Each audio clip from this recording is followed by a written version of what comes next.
Hey there, welcome back to MetFlex and Chill. This is your host, Rachel Gregory, and today is a Q&A episode. So I'm going to be jumping into a bunch of questions, and they're a few different topics, so we're going to kind of go in a few different directions today, but we got a lot of great questions, and I'm excited to dive in. So let's get started.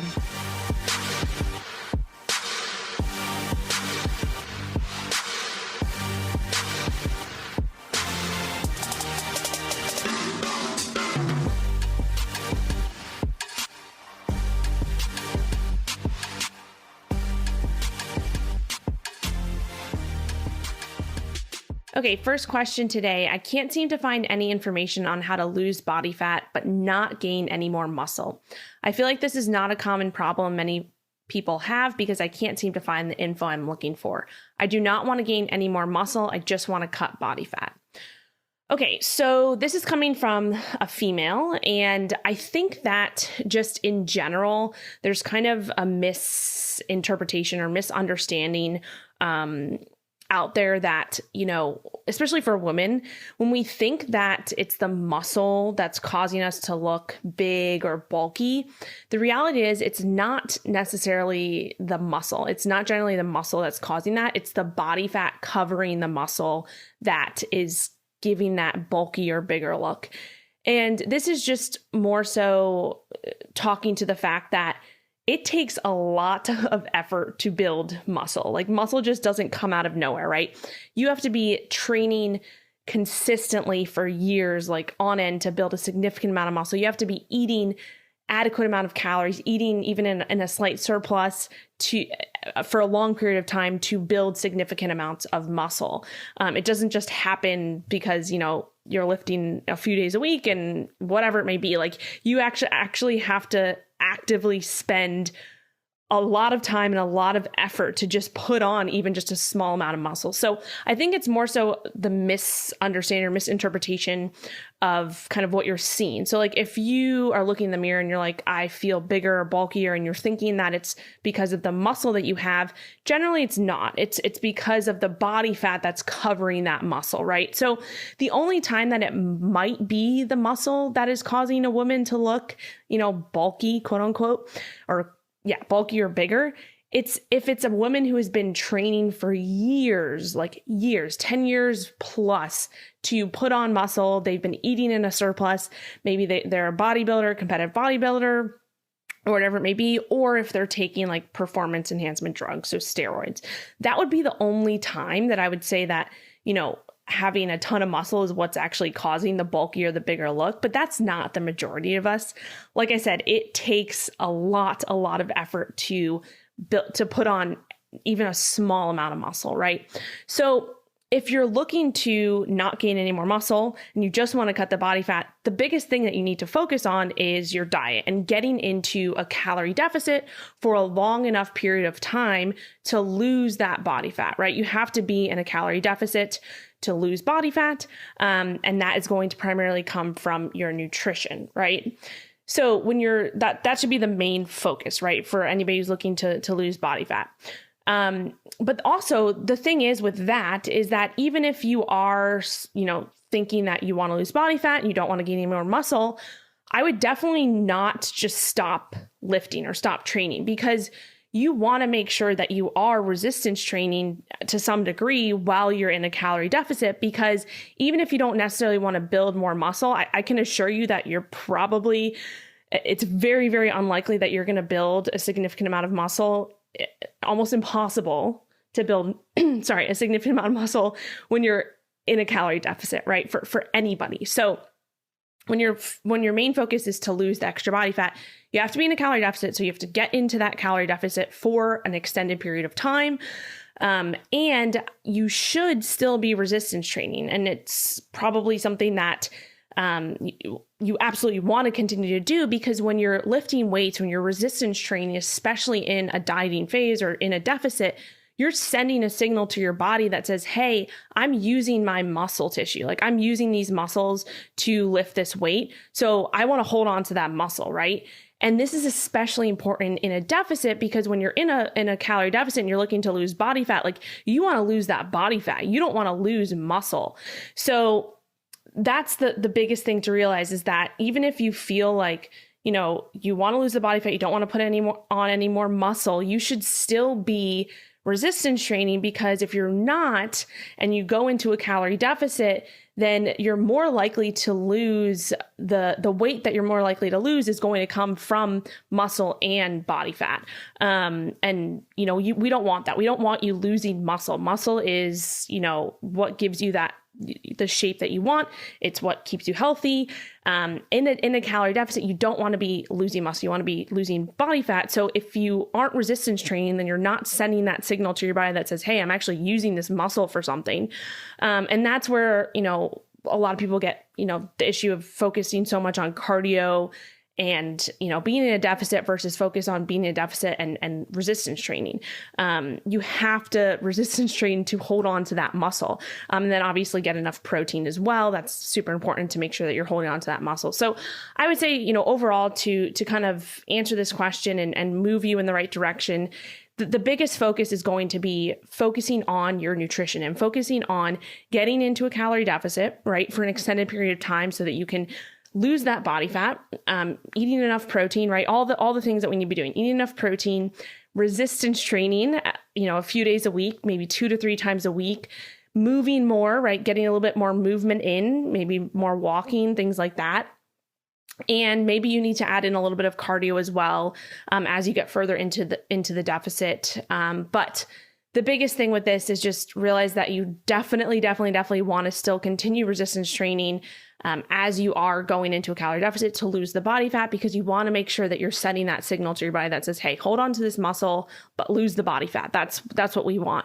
And I promise you that you will not be gaining a significant amount of muscle in a deficit. It's just virtually, it's impossible. It's not impossible, but it is very, very hard, right? Because your body is not going to be focused. If you're in a calorie deficit, your body is going to be focused on making sure that it's maintaining all these other processes that are going on, and it's not going to be putting efforts towards building muscle. That's kind of the last thing that's going to be thinking about, right? So you want to make sure that you're sustaining the muscle that you do have so that you're not losing that. But yeah, just in general, again, I think that it's kind of a misunderstanding or misconception of, you know, what you're seeing. It's not the muscle that's causing you to look quote unquote bulky or bigger. It's the body fat that's covering that muscle. So if you want to, you know, lean out and lose some body fat, that is what's going to, you know, get you to not quote unquote look bulky or big. So again, it's not the muscle. The muscle is not the bad guy. The muscle is the good guy or the good girl, whatever you want to call it. And we need that. And we want that, especially not just for aesthetic looks. I can never say that word, but for overall health. And as you age, the more muscle you have, I promise you, the better off you're going to be, you know, in your life and throughout your life. So hopefully that makes sense. Hopefully that helped to guide you in the right direction there. Okay, next question. Tips for lifting for beginners, specifically looking to get stronger at my BJJ game. Okay, so BJJ, if you don't know, stands for Brazilian Jiu-jitsu. I can never say that word. We'll just go with BJJ.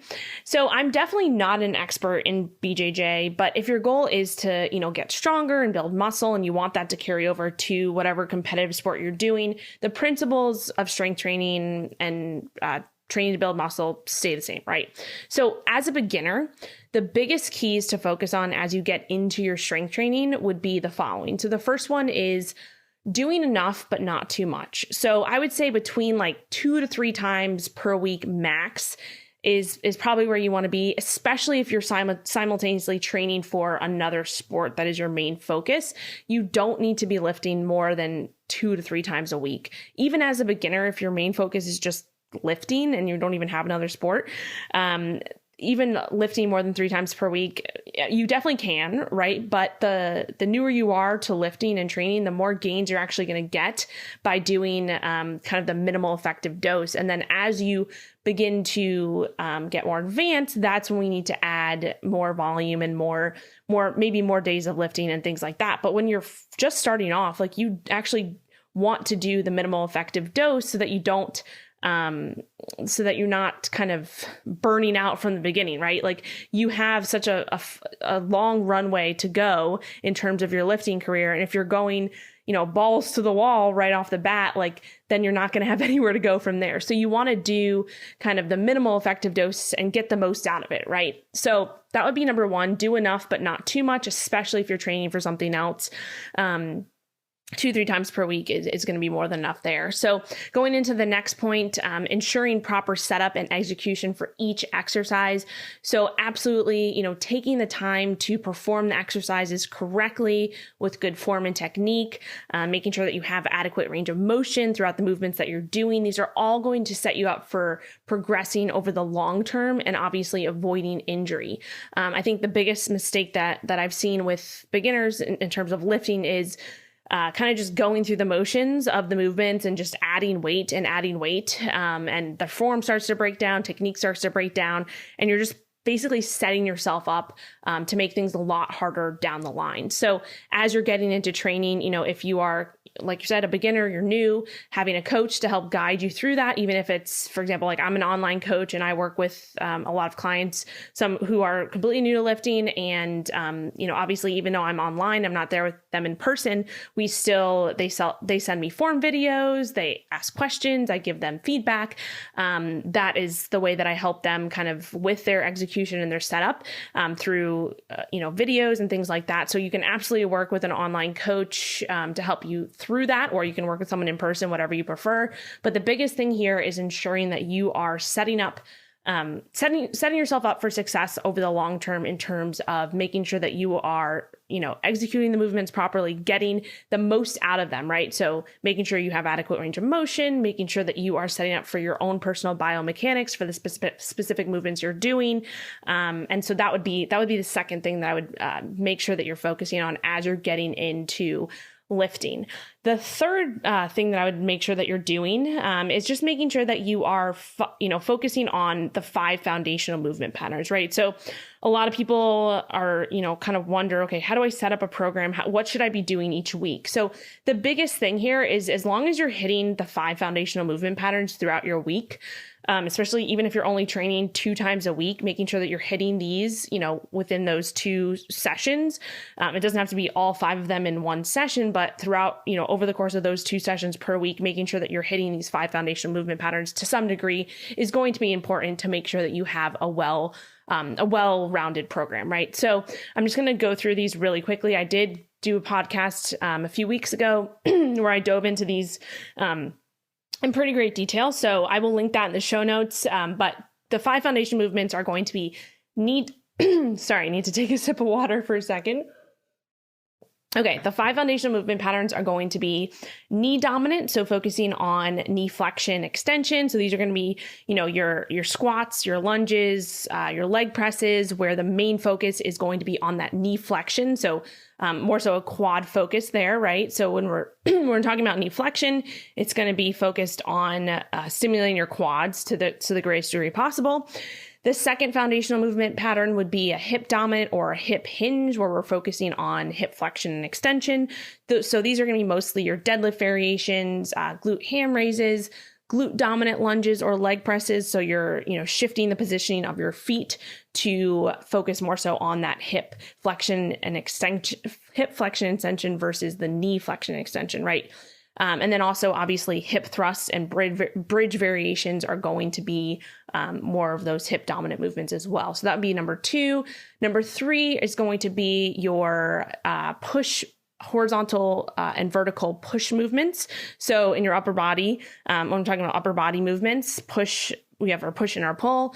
And then within both of those, we have vertical and horizontal. So for number 3, it would be your horizontal pushes and your vertical pushes. So for horizontal pushes or presses, you can think of any chest dominant movements. So bench press variations, push-ups, things like that. That would be your horizontal pressing motion. Your vertical pressing or vertical pushing motion will be all of your shoulder dominant movements and your tricep movements. So overhead press variations, things like that.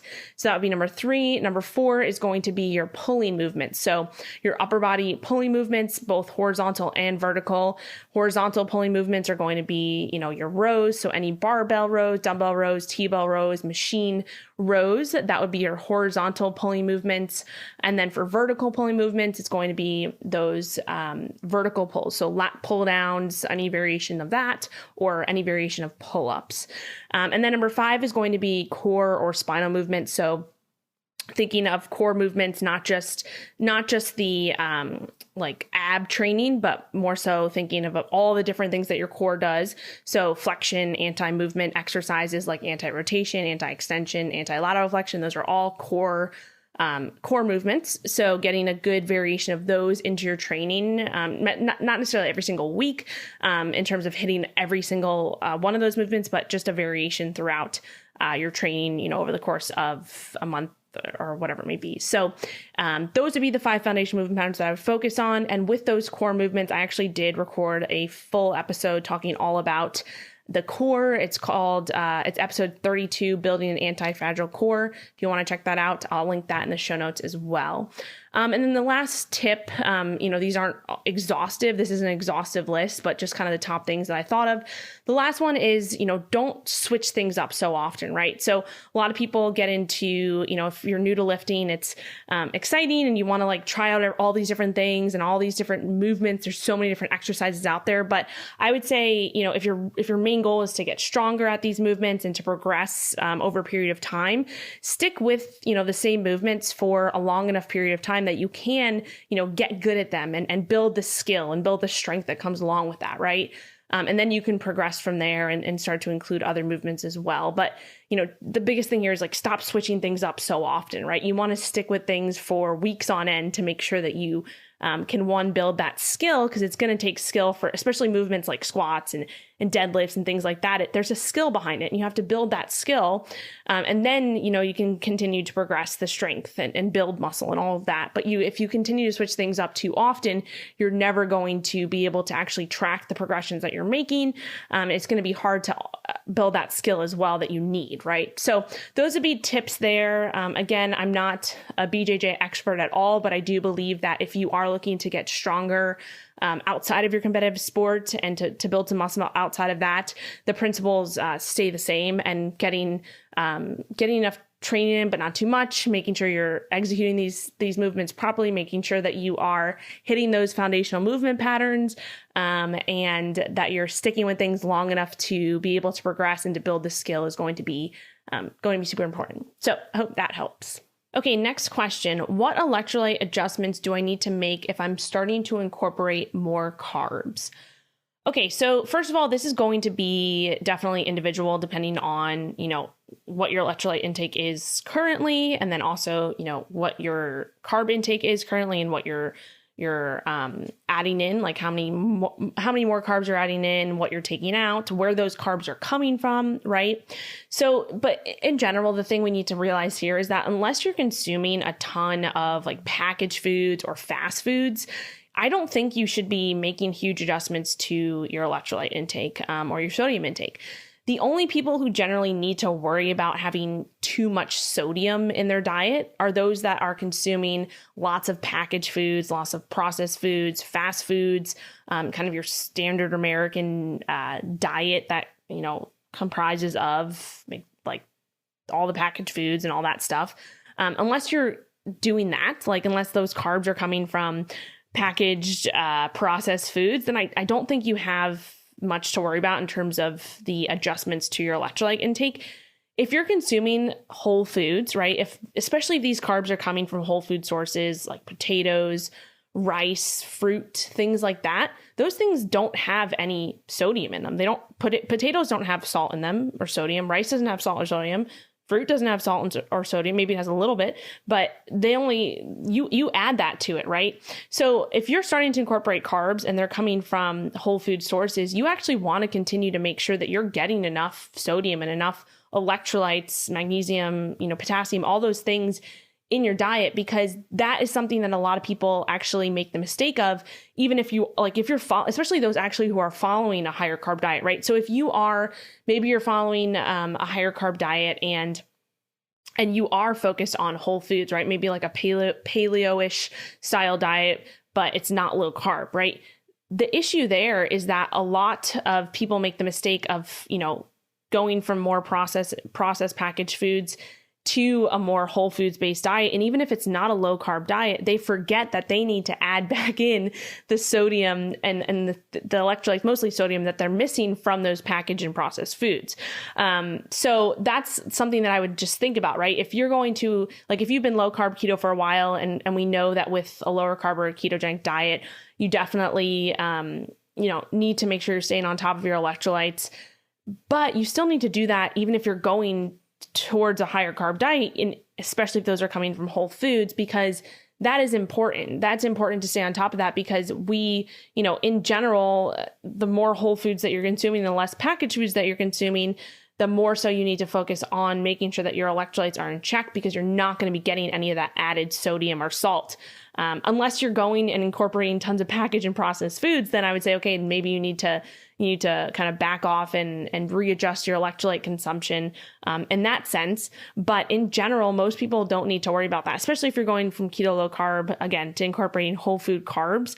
You probably don't need to make too many adjustments electrolyte wise. If anything, I would just make sure that you're still staying on top of, salting your foods, getting enough sodium, getting enough, magnesium, if you're supplementing magnesium, getting enough potassium, generally, from those whole food sources. You should be getting enough potassium there, especially if you're starting to incorporate more whole food carbs.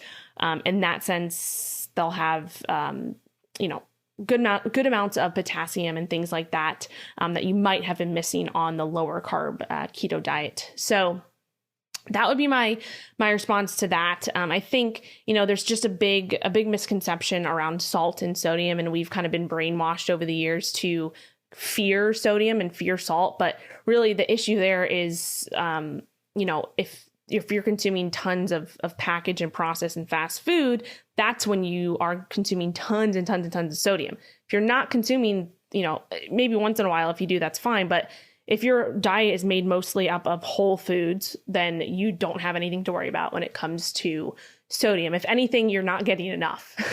So that would be my response to that question. Okay, next question. What is the minimum average fat grams per day that you would recommend when increasing carbs? Okay, this is a great question. So there's no exact rule here for the exact amount of fat that you need, but there is some general guidelines to follow. So for my clients specifically, I like to set a minimum fat intake based on body weight or body size. So the reason for this is we know fat is an essential nutrient, right? We know that we need to get an adequate amount of fat from our diet, just like we need to get an adequate amount of protein from our diet, because they are essential nutrients.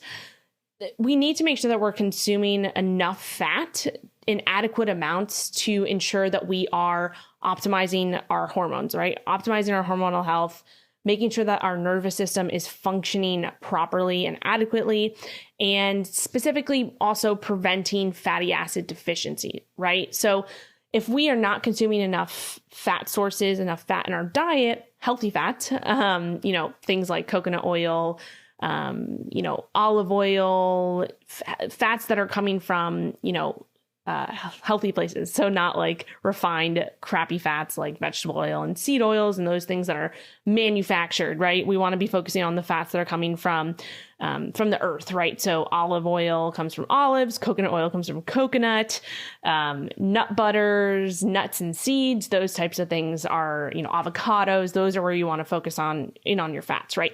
So anyway, getting back to the essential reason why we need fats is because we want to make sure that we're optimizing our hormonal health, our nervous system's function, we're preventing any fatty acid deficiencies, we're ensuring that we don't become deficient in fat soluble vitamins, right? Because we have, with the fat soluble vitamins, those are vitamins A, D, E, and K.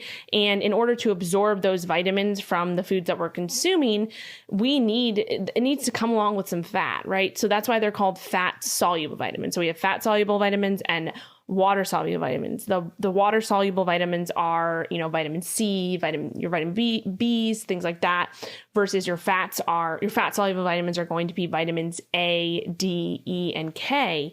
And to ensure that we are not becoming deficient in these, right, we need to make sure that we're consuming enough fat to be able to absorb those vitamins and prevent any deficiency as well. And also making sure that we're getting enough fatty acids in our regimen to prevent fatty acid deficiencies, right? So with that being said, regardless of your dietary preferences, you want to make sure that you're hitting a minimum daily fat intake to support all of those things that I just rambled on about, right? So in general, the bare minimum that I like to set daily fat intake would be no less than 0.3 grams per pound of body weight.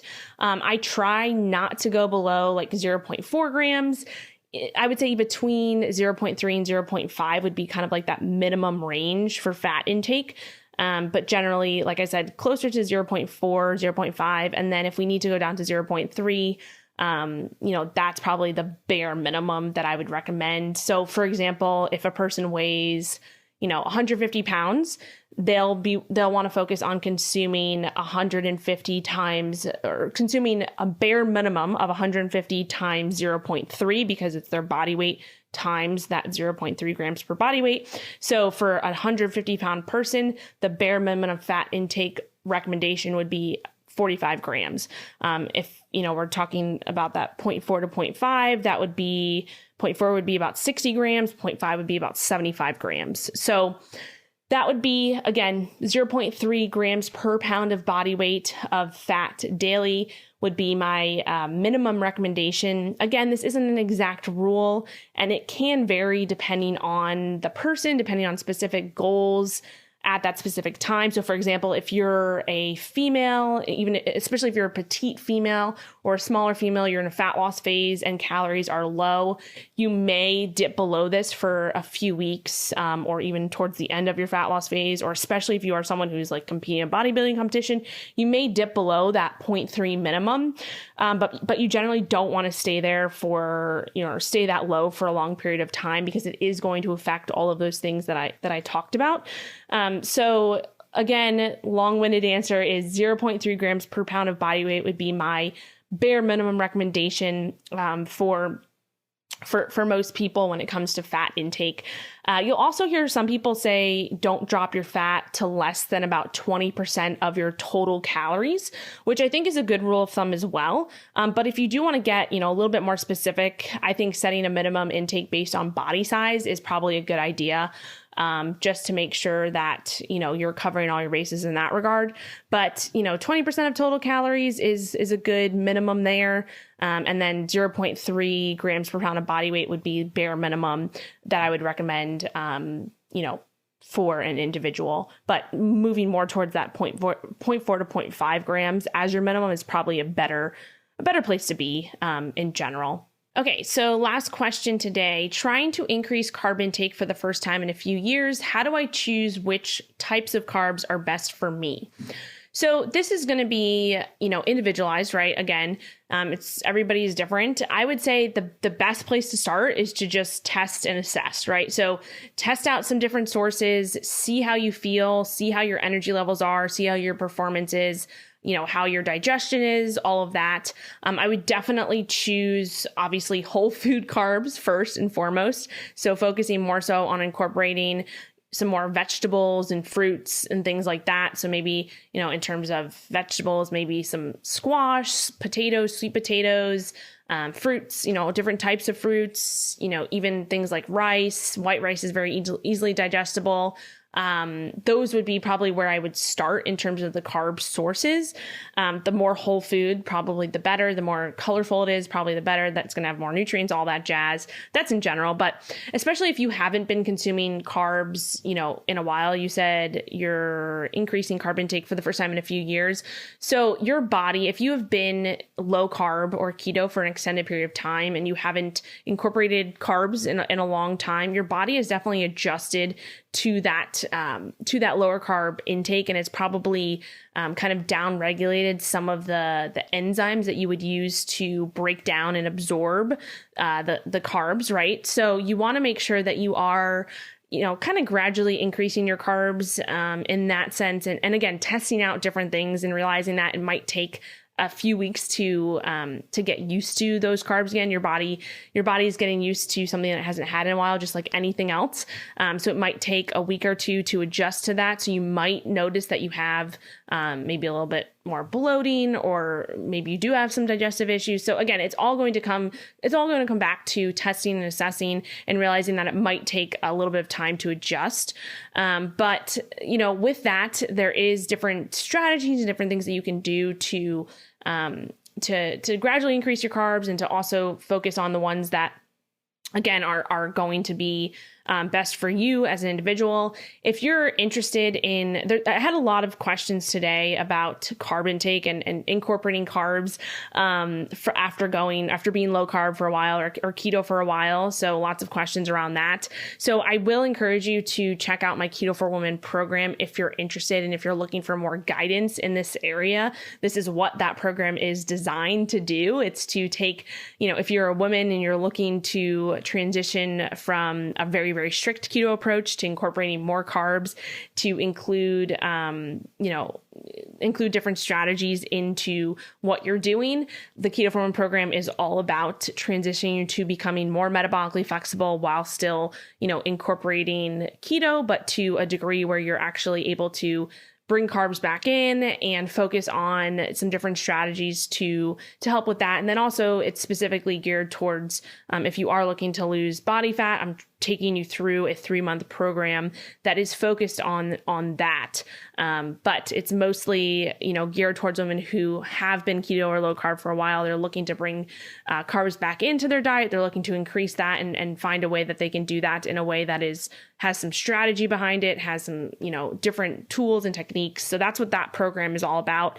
And then also, with that being said, just if you are looking to increase your carbs, I always recommend starting with doing that around your workout. So pre and post workout, because that is when your body is going to be, especially post workouts, when your body is going to be most insulin sensitive to kind of soak up those carbs. So that would be the time that I would recommend, increasing those carbs is first actually post workout, or pre and post workout, peri workout, to start incorporating carbs around that, to use those carbs pre workout for a little bit extra energy, and then post workout to facilitate that recovery process.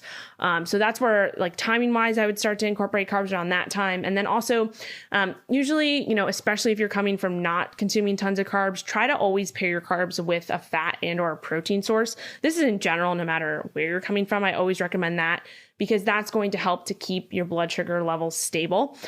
So in general, just pairing, like, not having any naked carbs, quote unquote naked carbs. You want to make sure that you're consuming your carbs with a protein or a fat to help with that blood sugar regulation. And especially if it is a carb that has less fiber, right? So we know fiber does slow down fiber does slow down digestion and absorption, all of that. So if you are consuming like a higher fiber carb, so like, high fiber veggies and things like that, maybe higher fiber fruits, then it's a little bit of a lesser concern. Is that the way you say it? Yeah. A little bit of a lesser concern in terms of pairing that with a fat and a protein. But if you're consuming, like, say, white rice or a rice cake or something like that, definitely pair that with some a little bit of fat and a protein source to make sure that you're stabilizing that blood sugar response. Especially if you're coming off of years of not consuming carbs. Those would be a few of my top tips there. But I would highly recommend, if you are looking for some more guidance in this realm, my Keto for Women program literally goes through a 12-month program of how to incorporate carbs back into your diet in a way that's strategic, in a way that will allow you to thrive and to become more metabolically flexible, which is obviously what we're all about here at MetFlex Life. So definitely check out my Keto Forum program. I will link it in the show notes, or you can go to metflexlife.com/keto-4-woman and learn more about it. I have lots more information on my website, lots of feedback from females who have gone through the program already. You can see kind of their results and their feedback on the program as well. So hopefully that helps a little bit. And that was all the questions we had today. I hope you took away some value from this episode. I hope I was able to answer your questions, and I'm looking forward to future Q&A episodes. All right. Have a great rest of your day, and I will chat with you next time.